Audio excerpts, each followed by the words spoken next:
hari ini.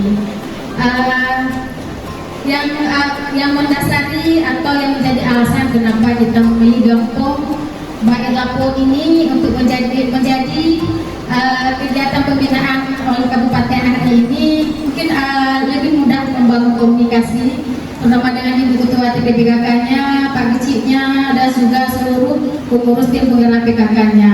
Dan juga kami melihat kepengurusan tim penggerak PKK Gampong Bayi Lapo ini banyak diisi oleh pengurus-pengurus yang muda dan aktif ya. PKK dan ada juga Wirid Yasin yang kami lakukan sebulan 2 kali, yaitu secara bergiliran dari rumah keluarga. Kami juga melakukan sistem geret-geret. Ini alhamdulillah sudah berlaku sejak 2 tahun Kaisar Wirid Yasin.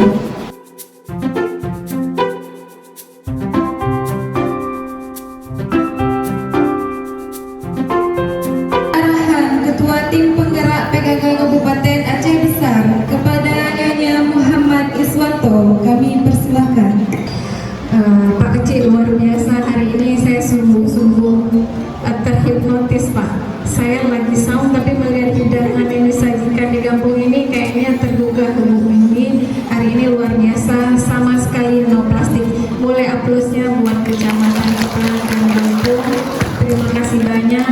Ini yang saya harapkan ala kadarnya apa yang ada di kampung itu yang disajikan. Jangan terlalu berlebihan. Allah juga tidak suka yang sesuatu yang berlebih-lebihan ya.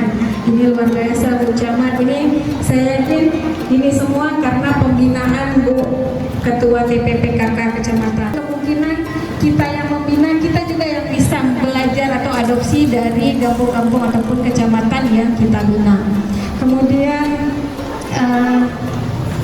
tadi catatan dari saya juga stuntingnya alhamdulillah zero ya, walaupun sasarannya sedikit Pak, tapi harapan saya tolong dipertahankan. Nah kemudian bukan berarti kita tidak memiliki anak yang berisiko stunting, namun kita tidak memiliki ibu hamil ya. Jadi fokus kita nanti Ketua TPPKK Kecamatan bisa lebih sosialisasi kepada Bu Melkek. Tahun ini kita fokus di Bu Melkek dan anak yang berisiko stunting 1 sampai 2 tahun.